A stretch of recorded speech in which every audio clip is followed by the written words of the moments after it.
So you have troll wars, you have fake news, you have sort of the race to the bottom, all at the early days of the invention of the business model. That's Tim Wu, author of The Attention Merchants. It's a book about the invention of the attention economy, when 19th century newspapers began the original race to the bottom of the brainstem. And yes, they circulated stories that were just as ridiculous as anything you'd find on today's social media.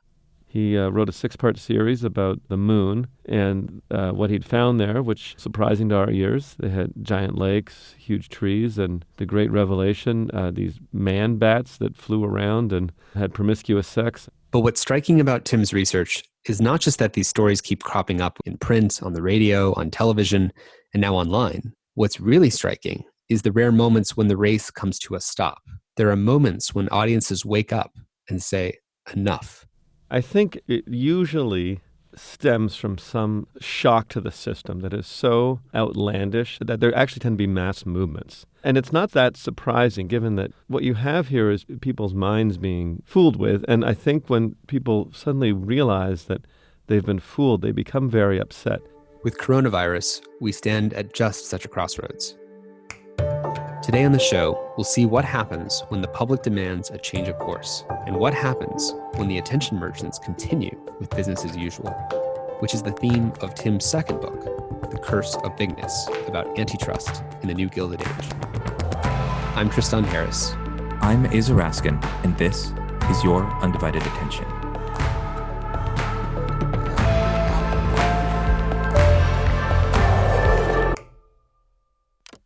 Starting with your book, The Attention Merchants, you essentially go through the history of the people who have commodified and learned how to find and acquire our attention. I think of it almost like oil drilling and mining.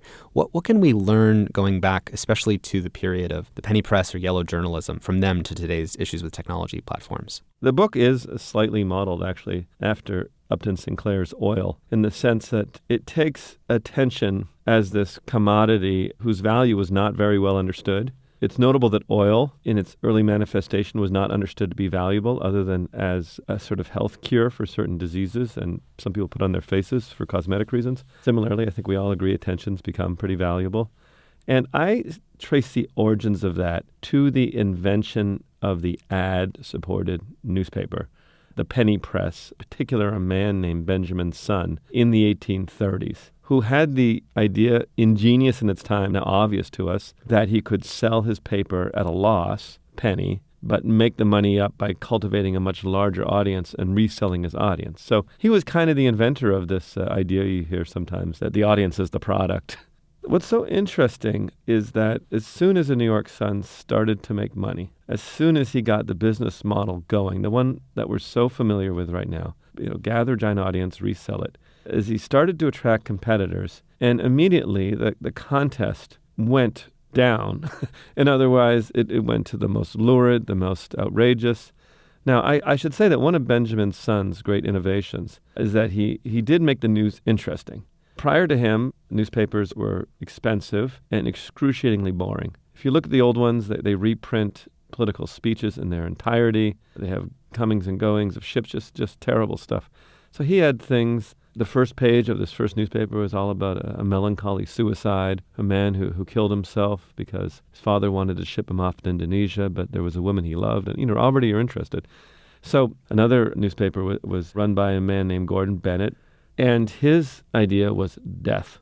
I think in one issue there was 14 stories of either historical death, current death. It was all death. And he, for example, pioneered the first in-person account of a murder victim, a prostitute who had been hacked to death with an axe and lit on fire. So anyway, it went downhill, and the Sun started realizing it was in competition, was losing subscribers. So what did they do? They commissioned a famous scientist who had the world's largest telescope to exclusively reveal what he'd found with his discoveries, and he wrote a 6-part series about the moon and what he'd found there, which, surprising to our ears, they had giant lakes, huge trees, and the great revelation, these man bats that flew around and had promiscuous sex, and the whole. So you had the invention of many things right at the very beginning. Is that where the meme, those flying monkeys from The Wizard of Oz came from? It could be.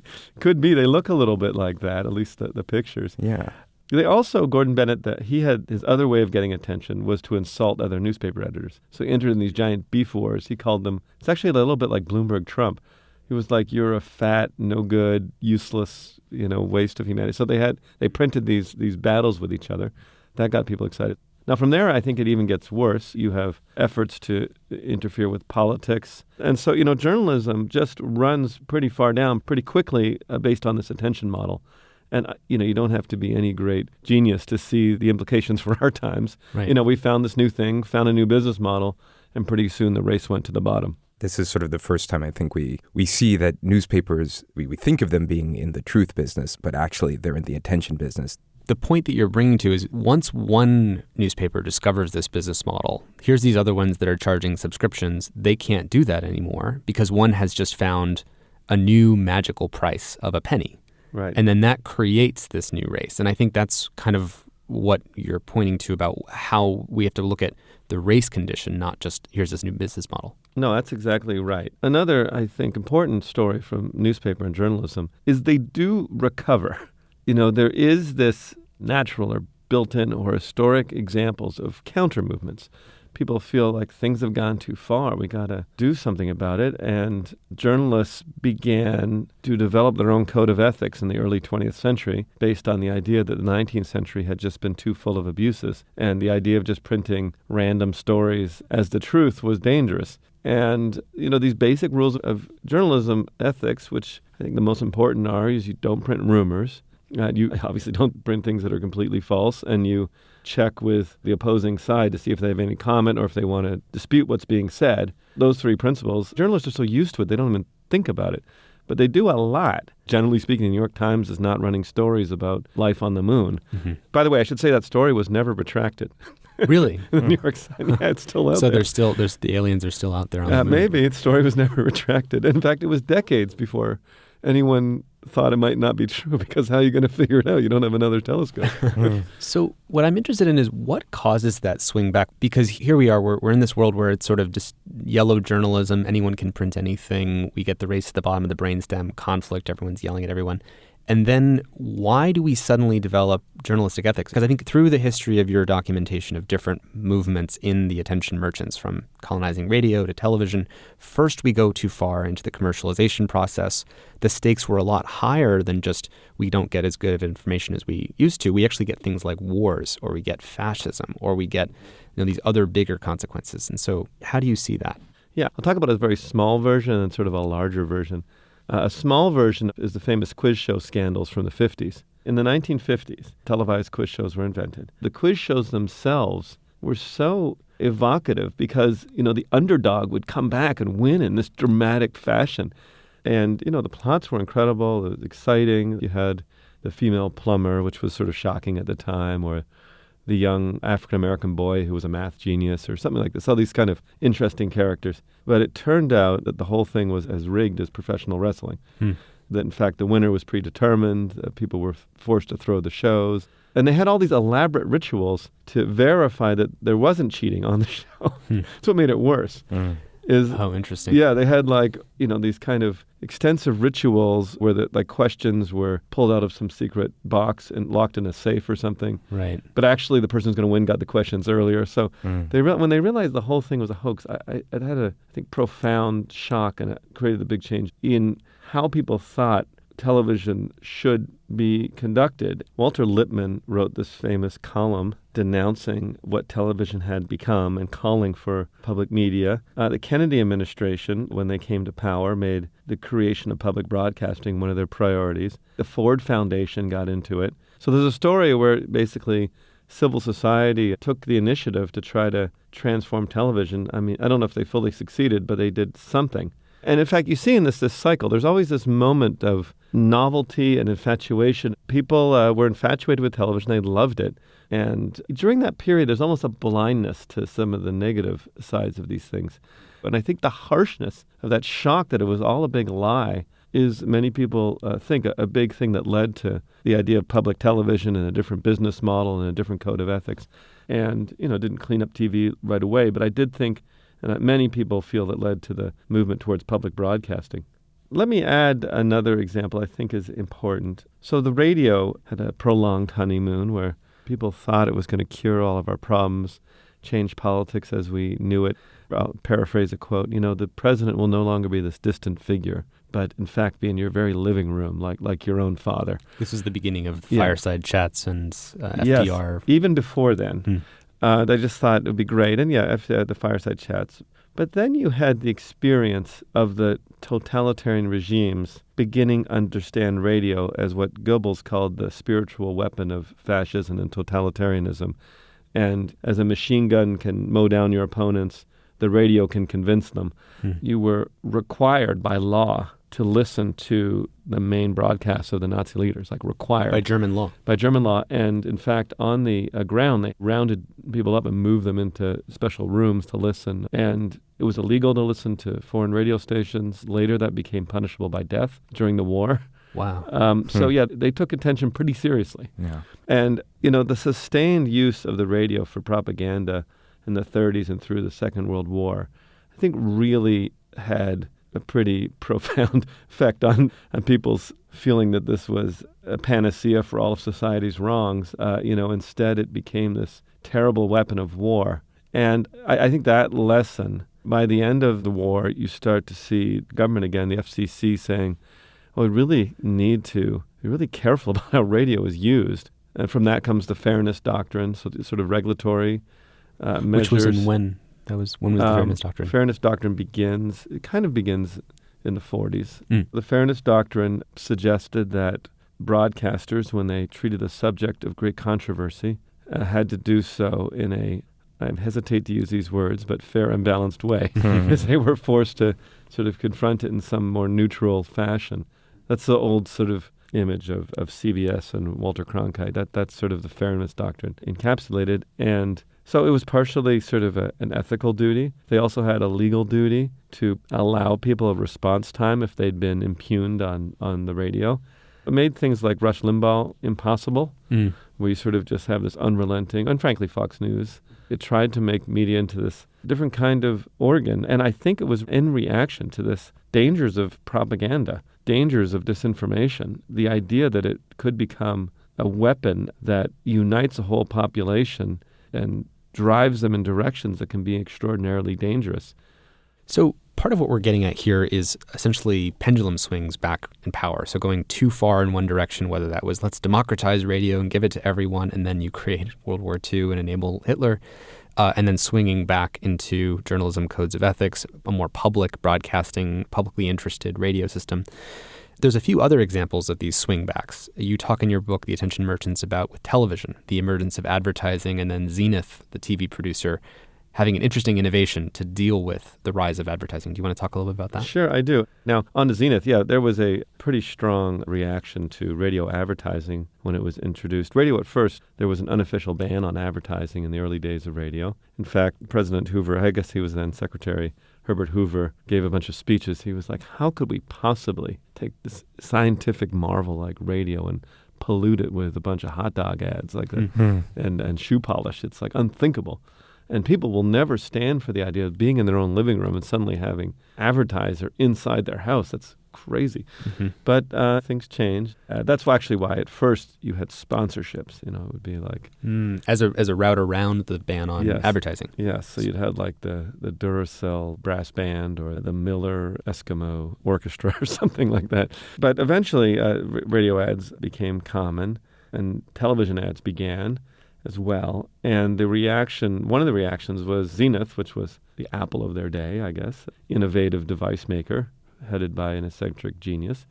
And they came up with their ad killer, which we now call the remote control. The early versions of it looked like a pistol.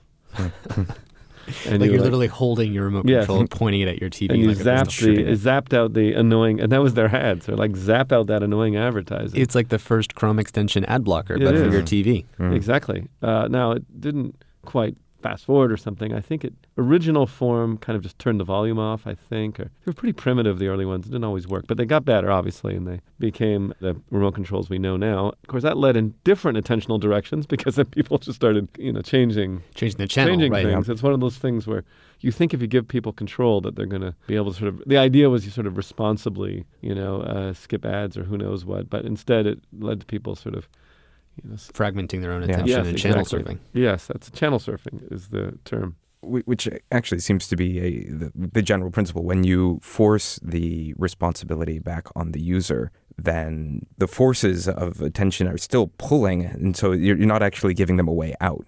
It's sort of like fungibility of responsibility. History is full of high hopes for giving people responsibility over their own decisions, and then them sometimes not going exactly the way people might have hoped. Well, I think the thing you're pointing to, Asa, is just as we saw the rise of advertising permeate television, instead of saying, let's actually put some controls in the default infrastructure, suddenly we made it your responsibility, which was the remote control, to zap the ads. And so much like some of the problems that are there today, like there's disinformation, there's polarization, there's these problems, let's ask you, the individual, to be more responsible. And we're seeing, one, how good faith efforts to do that actually created secondary problems of sort of the channel surfing thing. And also that it's just insufficient because only some people get the kind of personal responsibility tool, aka the remote control, although that did become a standard later. I also want to give one other example for listeners, which is Paris and the invasion of attention in Paris with a certain history of posters. Yes, I think of the poster as kind of an antecedent to the screen. The invention of the poster was a big deal in the 19th century. It transformed the urban environment. These big, colorful lithographic images were something new. And another one of these cycles, people were incredibly excited about them at the beginning, particularly in Paris, where they were first disseminated. You have all these famous artists who started doing them for a while. And then gradually, French people, Parisians, become disgusted. And there's a movement that targets the poster as the source of all kinds of problems. It's a little bit like now.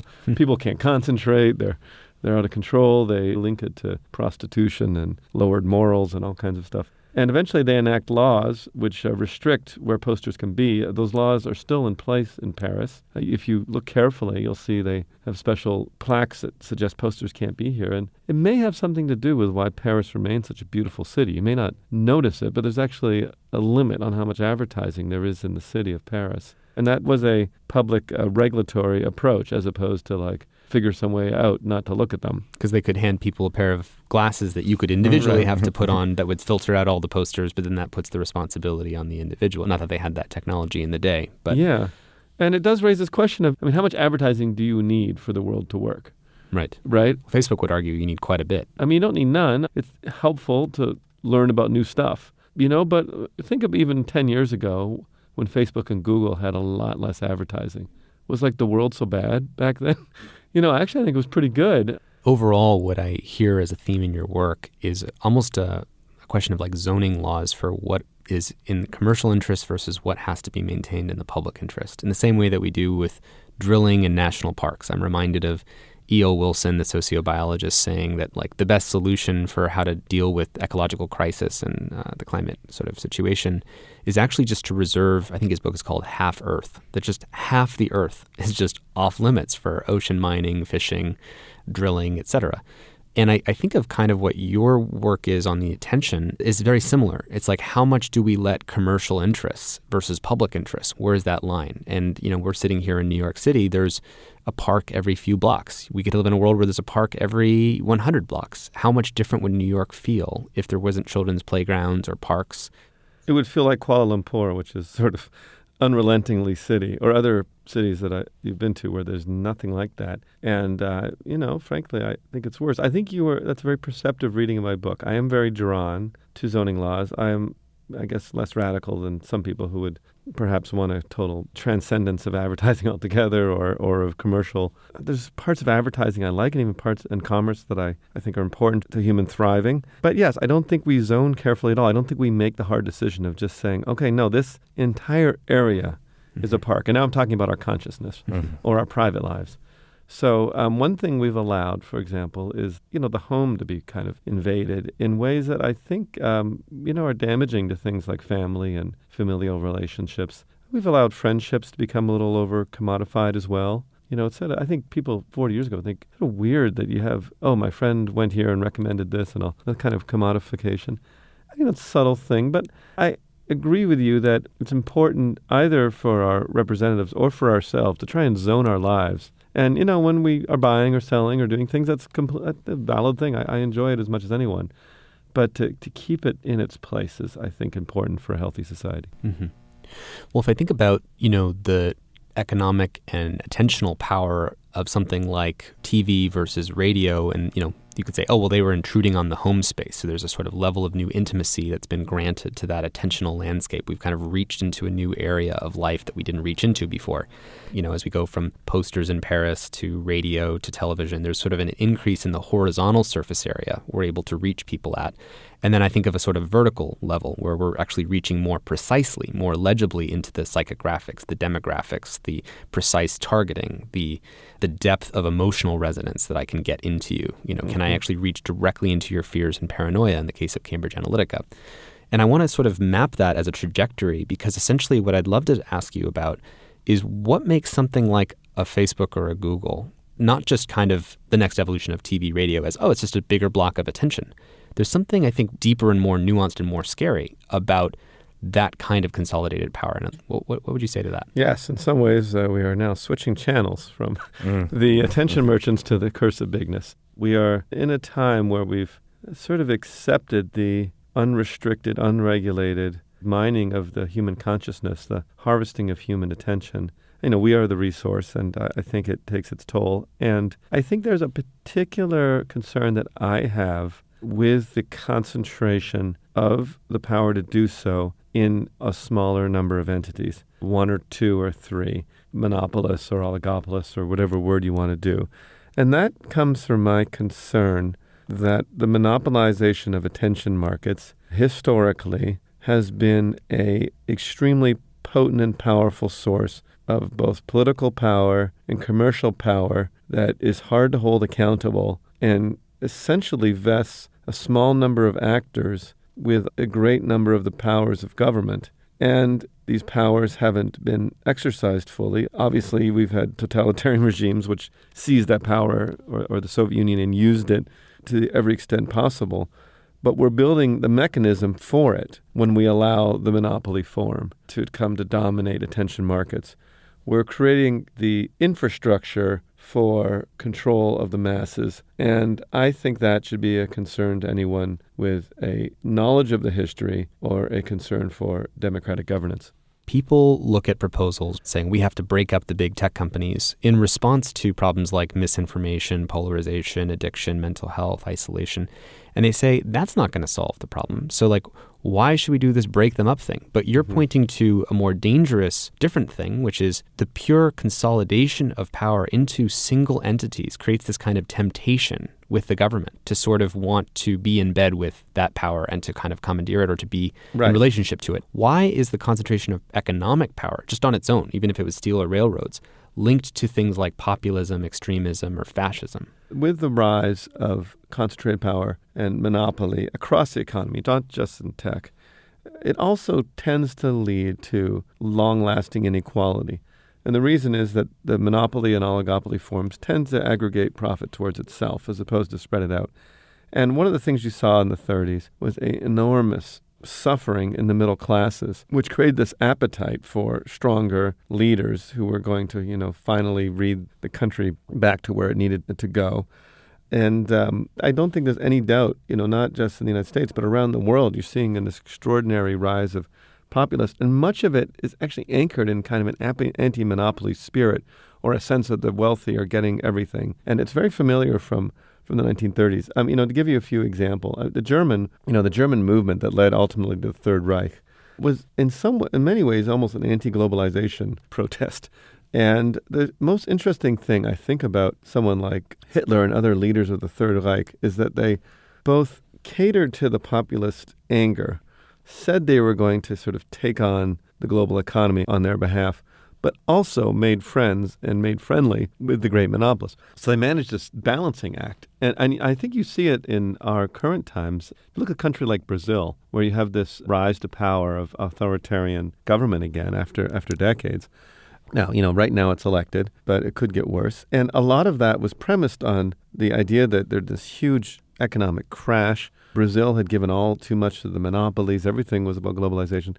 And again, the leadership is trying to do this thing where they both weirdly promise the working classes a new destiny, a return to greathood, a national salvation, but at the same time are also catering to and gaining support from monopolies in terms of we'll keep the labor unions down, we will create new markets for you to explore, and so forth. So that's the pattern I think we need to look out for. And, this doesn't directly relate to the attention economy, except in the following form, which is I think that the more monopolized the channels of communication are, the easier it is to access attention and control it. The greater the possibilities for using those channels as well, for, having a media or social media that is friendly to government become compounded. And that's the kind of thing I'm worried about. And so, when you hear about, Warren wants to break up big tech, or people want to prevent big tech from, just having too much power, I think we have to think about the political concerns and not just the nitty-gritty of what would that do for competition and would that really help or make things better. It's this sort of more macro concern about concentrated power as an evil in itself, as a historic danger that we're talking about. Yeah. It's almost like antitrust should be renamed anti-inequality or anti-populism or anti-fascism, because essentially the concern about concentrated power is not even about the content of, what the technology is doing, although there's a relationship there we can get into, but more just the way that poses dangers for, geopolitical risk, World War III type scenarios. Not trying to fan the flames of fear, but just that we've seen patterns that create those kinds of risks in the past. And I think, it's antitrust and big tech and all of that sounds like kind of a boring policy conversation. I often think, just per the kind of Frank Luntz sort of view of the world of language, don't call it an estate tax, call it a death tax, because then people get riled up about it. Like, let's not call it antitrust, let's call it a anti-fascist sort of move. How do we prevent these things and consolidated forms of power from getting too dangerous? Yes, I think that's right. I think the highest and best calling of antitrust, it's an old word and probably a better one, would be anti-monopoly or private power control, something like that. And, in some ways, tech might be, people are aware of tech. It's right in their faces. It seems to have a lot of power. I don't deny that. But some of the other industries, can be just as bad. Pharma, broadband. Why do we accept a broadband monopoly? I think broadband does more to broadband and cell phones, which are both concentrated, do more to take money from the middle classes than, you think about the fact the bills are, double or triple what they are in other parts of the world. And you think, and that in its way is a form of private taxation, just allowing this huge part of the household budget to be hollowed out by broadband. You need broadband to kind of be a citizen that is able to be productive, and you need a cell phone as well. And we've let those things, become this massive part of the household budget. And they don't need to be at those prices. The margins are absurd, as anybody who takes a careful look knows. I want to be careful with this next thought, but as you were talking about the way that monopolies sort of cozy up to government, it did make me once again return to thinking about Facebook and their policy, which is to say, we will fact check your advertisements unless you're part of the government. If you're a politician, it's all fair game. Yeah, I have been a critic of Facebook's advertising policy. And the worst version of it, the most terrifying version, is that at the margins, they see doing this as a way to stay in the good graces of government, particularly the current government. And, there's a lot of other reasons, we don't want to, but they've never explained why they're in this game at all. This is one of the questions. Say more about that. Well, one question. So Facebook runs political advertising and, as you said, allows it to be maliciously false so long as it's political advertising. If it's non-political, if it's like a pill that promises to make you lose 100 pounds, they won't run that because it's unless you can back it up.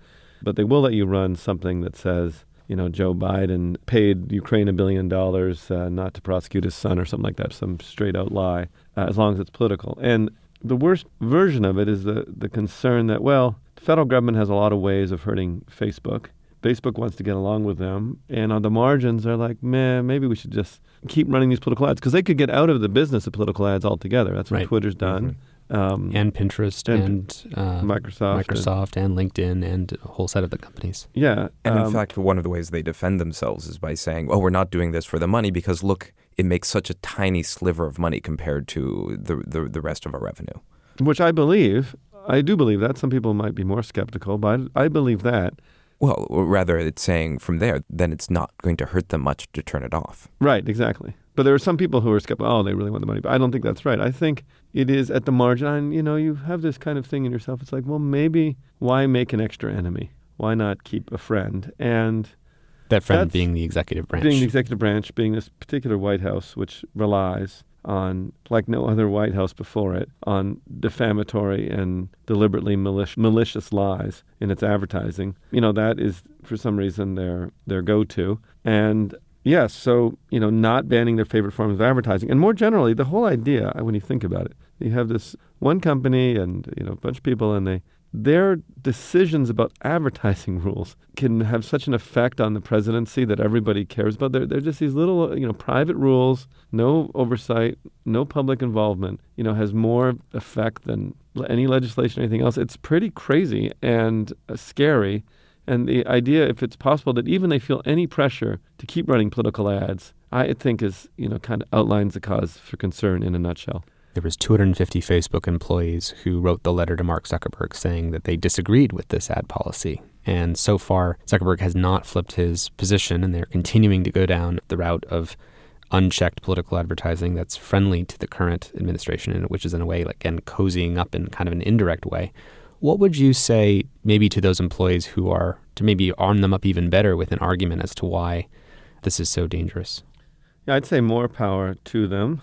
I would say that employee movements right now, in my view, are one of the most important forces in trying to inculcate ethics in Silicon Valley, and I think they play a really important role. I think they are moving us towards this, I think, an important idea that tech be more like a profession with its own ethics and which is what happened with journalism, as you said. Which happened with journalism, happened lawyering, doctor. I mean, the fact is that at the risk of stating the obvious, tech is incredibly powerful. It affects people's lives and, is almost as much as the practice of law or accounting or, prescribing drugs. And those are all bodies which, first of all, are regulated, but also they have their own ethical codes about what they will and won't do that are pretty important. And the development of that is really, to me, one of the most important, uplifting things I've seen in the last 5 years or so. Now, in terms of your question, how would I think to arm them with an argument? I mean, the big question, they want them to be subject to the same fact-checking. I think the idea of even running these ads puts them constantly in the game being subject to potential political manipulation or even the appearance of such. Like, why do they always want, if they really want to be out of this, which I believe at times, I don't believe that Facebook has a favorite, for president, or if they do, I don't think they're trying to do it. But if they want to be believed in that, if they want to credibly say we are a neutral platform, why be in this game at all? It hurts the argument that they credibly don't want to be choosing favorites when they get themselves into the game at all. And they're always going to be pressured. If you put yourself in that, there's no part way. If you're in the game, you're going to be constantly subject to political pressure. And if they really don't want to spend all their time in Washington, even in some ways I can add up, if they don't want to be subject to potential regulatory regimes that are very negative, that are used as threats to try to get what people want out of them, then they should get out of this game. We went through this swing in journalism from the kind of yellow journalism race to the bottom of the brainstem, penny press, publish salacious lies that can get us into wars. And then it took us wars and seeing where all that went wrong to flip into this new ethical code of conduct, regulated, and for the public good, the invention of even publicly interested institutions, media institutions, public broadcast, public radio. If we're talking about that with technology today, how do we get to kind of a publicly interested internet again? If you think about Facebook as a new and unprecedented level of consolidated attentional power, because attention in this case it controls identity, our self-concept, how we look and appear to other people, our levels and degrees of social validation, the basic means of communication, how we catch up and know what our friends' lives are like, our political world, our election world, our public sphere. I mean, it is controlling children's development with take things like Instagram, which basically own all the hours of teenagers spending time during high school. When you own that many degrees of society, you've essentially like sold all of your public parks where kids grow up in to a private entity. So now Verizon's all running the parks. How do we create this new balance where we kind of, if we learn the lessons of what created a publicly interested journalism or a publicly interested media, I feel like we need a publicly interested and humane internet again. Sounds like we need something like the Center for Humane Technology. I might be tooting my own horn. I believe very strongly that it is time for a new generation of tech tools that start from a very different place. And, this is partially your mission, but I'll just voice it. Why don't we have social media, which has as its only goal trying to connect people in helpful ways? Its only goal, it's not also trying to resell you to advertising. It's not also trying to get you stuck on for as long as possible, but it really is working just for you to try to improve your relationships with people who matter to you. Often people say, don't go to a stockbroker who works on commission. They'll just try and sell you a bunch of stuff. Go with someone who you pay, who they try to figure out what actually is good for you. And, that kind of thing in social media, either a paid model or a public model, like the PBS or NPR, where they just start from a different position and where they're maximizing different stuff, seems to me really urgently needed in our time. I mean, that's where it all starts from. And, that comes from social media is kind of an obvious target. I also think our tools could be better designed to serve us, whether it's browsers, our phones, you name it. I'm suspicious of anything that has two masters, that has like some kind of other goal. It's just like that stockbroker who's really... Are they looking out for your interest, or are they looking out for their own? Yeah, exactly. When their business model is to look out for their own. Yeah, and I think we're kind of contaminated with tools that aren't properly serving us. Yeah, that have ulterior motives. They have ulterior motives. Imagine if you had a chainsaw that like chopped down trees, but also had like a little screen on the side to have you watch some ads. You wouldn't want that thing and chop your leg off. And, we've kind of accepted that for all kinds of tools that we use. And I just think it's like that is the next frontier. And I've been waiting and hoping, I don't know who it could be, whether PBS does it. There's a lot of billionaires with a lot of things they want to do with their lives to improve the earth. Could be company, I don't know, I choose Apple because they consider themselves more privacy protective. They could start a low-cost social network. I don't know who it could be, but we need something. We need more generation of tools. We need more resources devoted to this cause. I think it's urgent, frankly, not just for the future of tech, but the future of humanity and of civilization. Yeah. And that's my call, and I know it's your call too, to the next generation of tech people. In terms of how we would actually get there, we'd like to just leave people with what would be a story between now and let's say 2 years from now, where we did it. The states regulated in such and such a way. We broke up these companies and specifically split up, Facebook, WhatsApp, Instagram. However you would do it, because I think the way this also has happened in history with IBM, with AT&T, with Microsoft, how these trials were in some cases the remedy in and of themselves, and led to, if you think about the chokehold Microsoft had on being able to prevent the internet from flourishing with Internet Explorer 6, and then letting that go led to the creation of Google and this sort of flourishing of the internet. I think telling that story, how would we do it in the next 2 years? Give people that optimistic vision. Give me 5 years.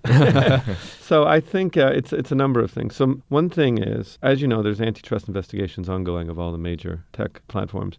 And maybe it starts to be realized that, as much as many people sort of enjoyed these buyouts, that allowing them to buy all their competitors, particularly Facebook and Google, maybe wasn't so good for the health of the tech ecosystem.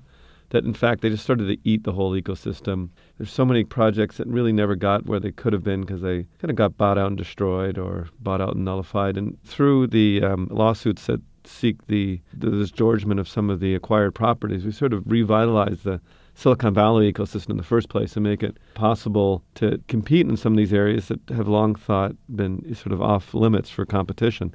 So that's one set of things that happen.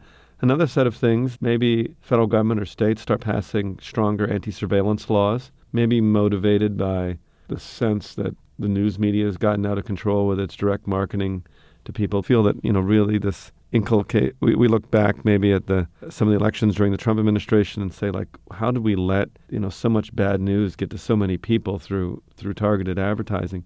And why do we let people know so much about each other? So you have a new sort of generation of anti-surveillance laws that make targeted advertising less attractive as a business model. And we sort of wonder, well, why did we think that was such a great thing anyway? People can look by themselves. They don't need stuff following you around. And it didn't really seem to be that great even as an advertising model. It actually just had terrible journalistic and media consequences by giving people more of what they want in terms of news. And it wasn't even that good for selling products. So that goes out of fashion. And in that space, you have the rise of models that are either subscription-based or truly free, not advertising-based, in the public, based on the public media. And that kind of shakes things up, and people all feel a little less angry all the time, a little less frantic, a little less driven by this sense that we're in this end-of-times war. And maybe we mellow out a little bit more and return to this idea that small is beautiful, and that tech becomes kind of fun again. I mean, I was someone who grew up in the tech industry, and, there was a time people wanted to invent cool tools that made people's lives better, not like little gimmicks to make you click on stuff, right? And, some of tech is still doing it. A lot of people in tech are like, what am I building here? This isn't really what I signed up for. And, I think tech itself kind of goes back to building gadgets and stuff that make people's lives better. It's never completely disappeared, but it's kind of become a side business with advertising as sort of the center and logistics of the center. And we look back at this decade, I think, in 5 years and go like, wow, we really let things go too far in the 2010s. Let's go back to what an earlier spirit was. And that is my hope for the next 5 years.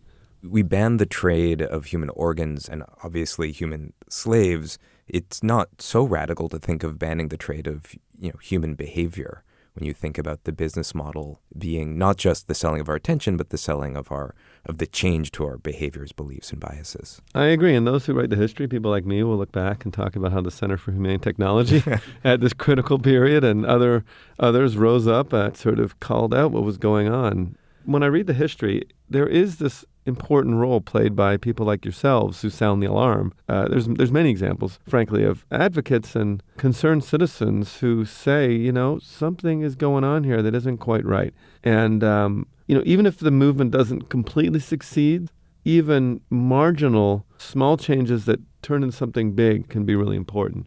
I'm inspired sometimes by like the health food movement, where in the 80s and 70s, it seemed like you're fighting a losing war. Right. Who cares about trans fats or all this? Just complicated. People just want their burgers, fries, get lost. And, look at it now. It's like completely transformed things. So, as they say, big things have small beginnings. Thank you so much, Tim, for joining us. And everyone should read your book, The Curse of Bigness and The Attention Merchants, for more. Thank you. Thanks for having me on.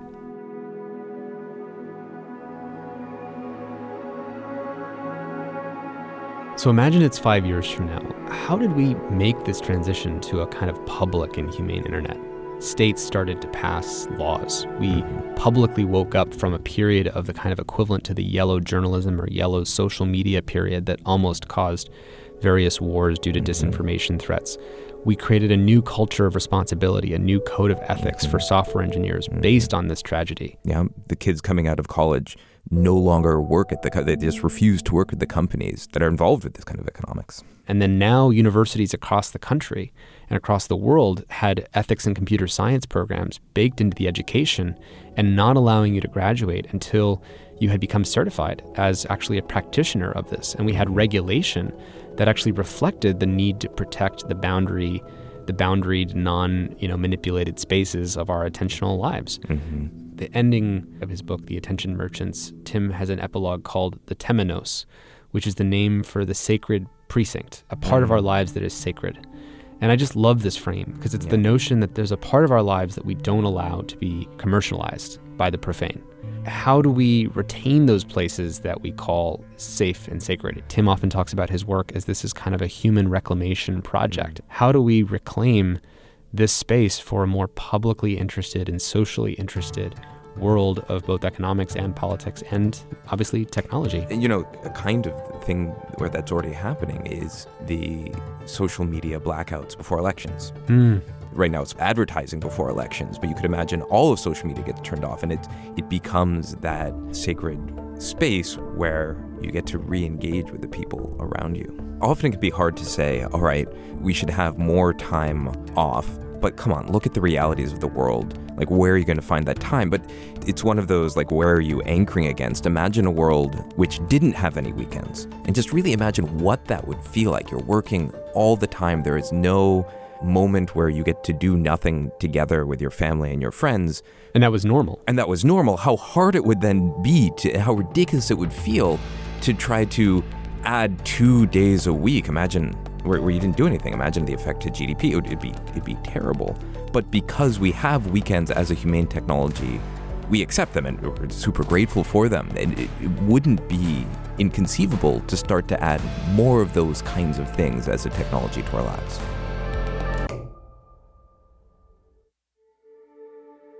Your Undivided Attention is produced by the Center for Humane Technology. Our executive producer is Dan Kedmi, and our associate producer is Natalie Jones.